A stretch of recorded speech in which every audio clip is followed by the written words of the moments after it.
सभी भक्तों को हर हर महादेव, श्री शिवानंदभ्यं।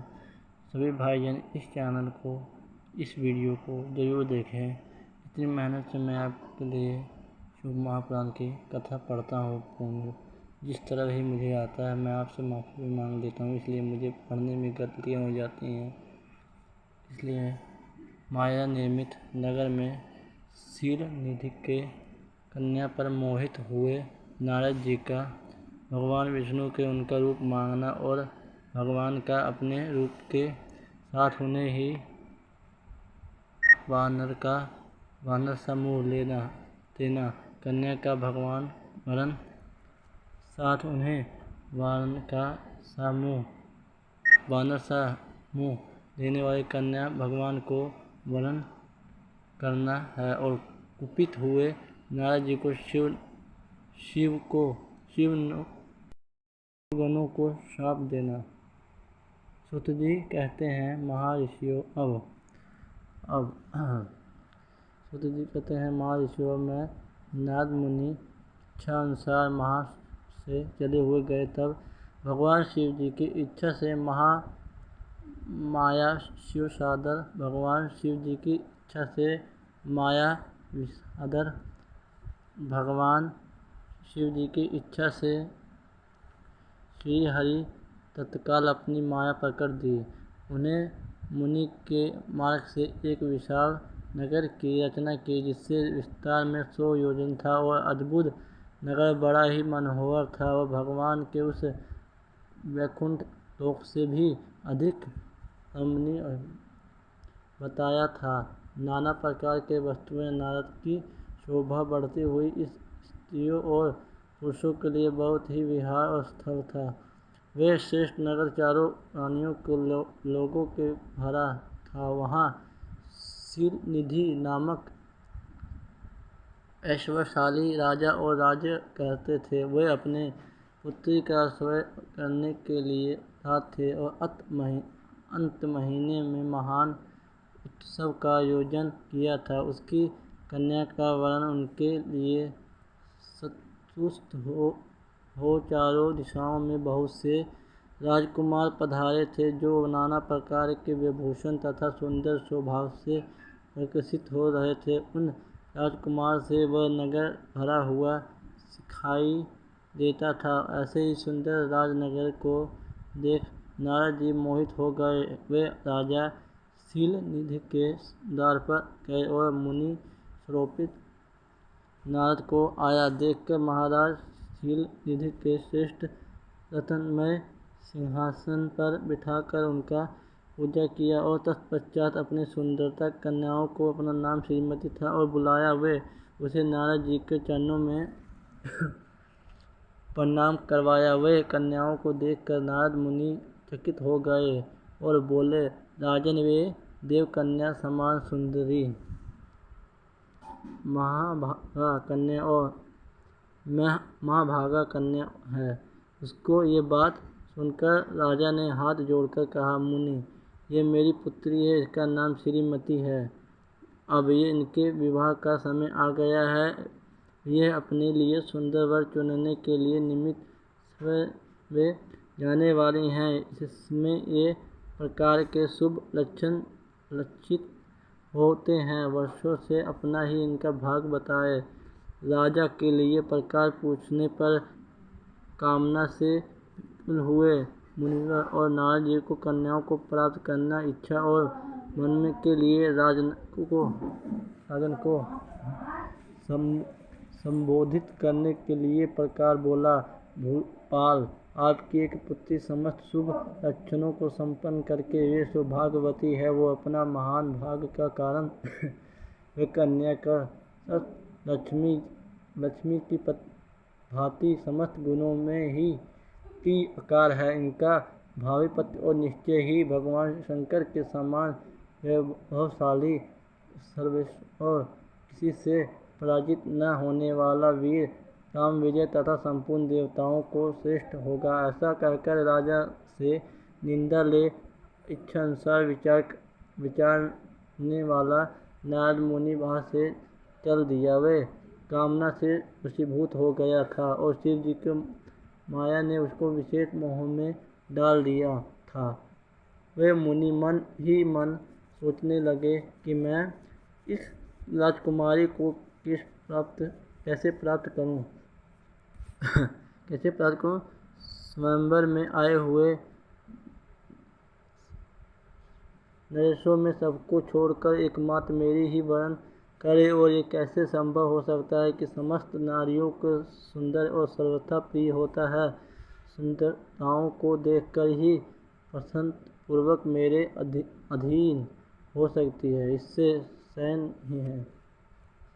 ऐसा विचार कर काम से विवश हुए और मुनिवर नारद भगवान विष्णु को रूप ग्रहण करने के लिए तत्काल उनके लोक में जा पहुँचे। वहाँ भगवान विष्णु को प्रणाम करके वे प्रकार बोले, भगवान मैं आपसे अपना सारा वृत्तांत कहूँ। और तब बहुत ही अच्छा कहकर महालक्ष्मीपति श्री हरि नारायण नारद जी ने साथ में जा बैठे और बोले, सुन मुनि, अब मैं अपनी बात कहिए। तब नारद जी ने कहा, भगवान आपके भक्त जो राजा शील निधि हैं, वे सदा धर्म पालन के तत्पर रहते हैं। उनकी एक विशालोचना कन्या है, वह जो बहुत ही सुंदर है। उसका नाम श्रीमती एवं विश्व मोहिनी के रूप से विख्यात है, और तीनों लोग में सबसे अधिक सुंदर वो प्रेम और जो शीघ्र ही उस कन्या को विवाह करना चाहता है, वो राजा शील निधि ने अपनी पुत्री का इच्छा से स्वयं रचना है। इसलिए चारों दिशाओं में वहाँ सहस्त्रों राजकुमार पधारे हैं। नाथ, मैं आपको प्रिय सेवक हूँ, और अंत आप मुझे अपना स्वरूप दे दीजिए। इससे राजकुमारी श्रीमती निश्चय ही मुझ पर वर ले। सूत जी कहते हैं, महर्षियों नारद मुनि ऐसी बात सुनकर भगवान मधुर सुंदर हंस पड़े, और भगवान शंकर से प्रभाव का अनुभव करके उनको दया प्रभु ने उन्हें प्रकार उत्तर दिया। भगवान विष्णु बोले, मुनि तुम अपने अभीष्ट स्थानों को जाओ, और मैं उसी तरह तुम्हारा हित साधन करूँगा, जैसे ही श्रेष्ठ वेद अत्यंत पीड़ित रोगी का करता है, क्योंकि तुम विशेष प्रिय हो। ऐसा कहकर भगवान विष्णु नारद मुनि के मुख को वानर का दे दिया, और वे श्रेष्ठ में अपने जैसे ही स्वरूप देकर वे वहाँ से अंतर्धान हो गए। और भगवान की पूर्वोक्त सुनकर वे उनका मनोहर रूप से प्राप्त हो गया। वो समझकर नारद मुनि बड़ा हर्ष हुआ और अपनों को कृत के मान के लगे, और भगवान के क्या प्रयत्न किया उसको वे समझ न सके। नारद मुनि ईश्वर नारद शीघ्र ही स्थान पर आ पहुँचे, जहाँ राजा शीलानिधान ने राजकुमारों से भरी हुई समय पर संभव का आयोजन किया था। प्रियवरों राजपुत्रों, घिरी हुई वह दिव्य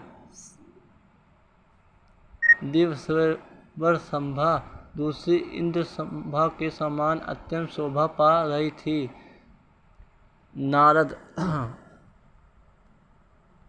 नारद जी के उस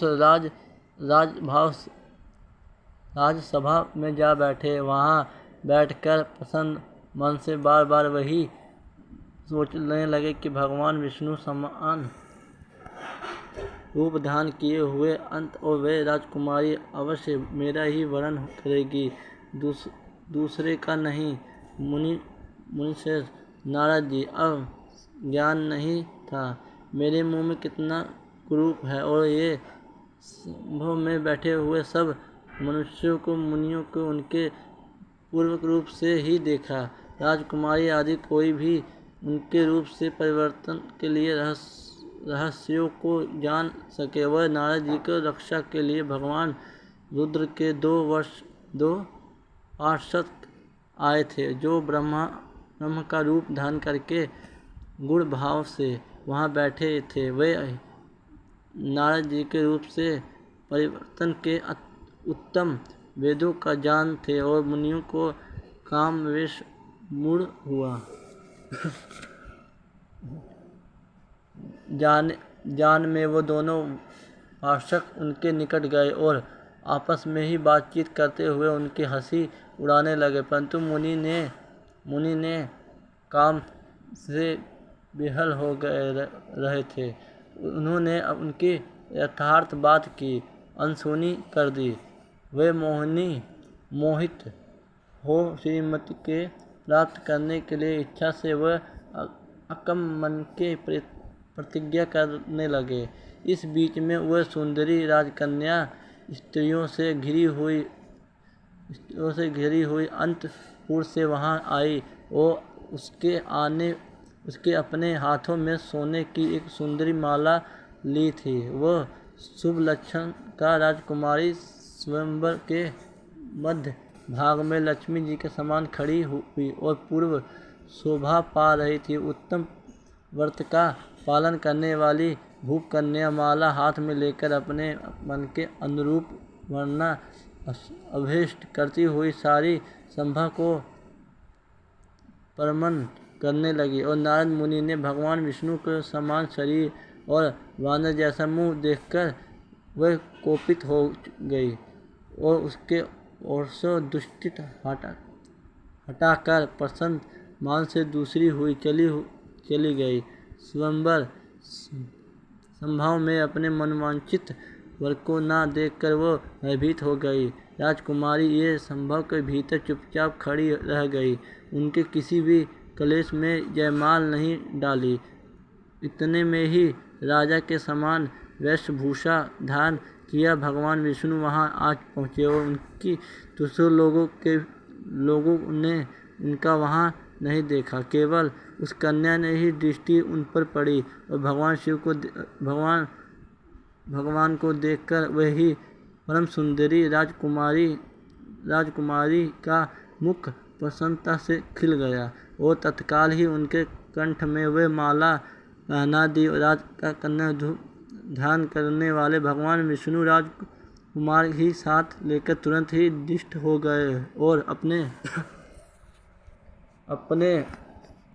धाम में जा पहुँचे। इधर सब कन्या राजकुमारी श्रीमती के ओर से निराश हो गए और नारद मुनि वहाँ पर काम वेदना से आतुर हो रहे थे, इसलिए वो अत्यंत विरल हो उठे और तब वे दोनों विपधारी अज्ञान विशाल शरद रुद्रगण काम विरल नारद जी ने उसी क्षण बोले।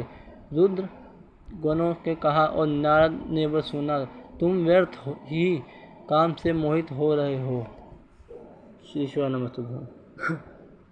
नारद जी का भगवान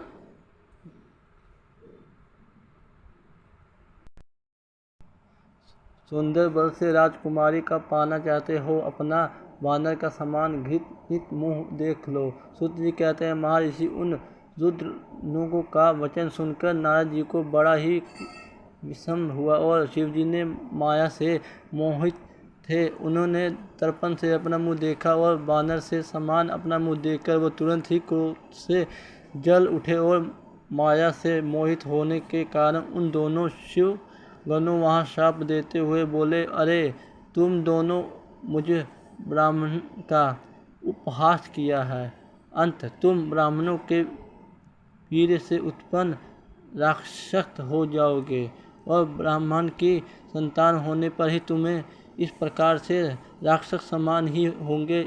इस प्रकार से अपने लिए शाप सुनकर वे दोनों ज्ञानिरोपमणि शिवगण मुनि को मोहित जानकर तुम कुछ नहीं बोले। ब्राह्मणों को वे सदा घटनाओं में भगवान शिव जी की इच्छा मानते हैं तथा अंत उदासीन भाव से अपना स्थानों को चले गए और भगवान शिव जी की स्तुति करने लगे।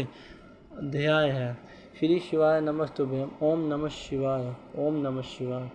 श्री शिवाय नमः। कर्पूरगौरम कर्णावतारम संसार सारम भुजगेन्द्रहारम सदा वसंतम हृदय रविंदे भवानी सहितम नमामि। ओम त्र्यंबकम यजामहे सुगंधिं पुष्टिवर्धनम् उर्वारुकमिव बन्धनात् नित्योमुक्षीमान तत् श्री शिवाय नमस्तुभ्यं। श्री शिवाय नमः। तो सभी भक्तों को चरणों में मेरा प्रणाम। मेरी भूल चूक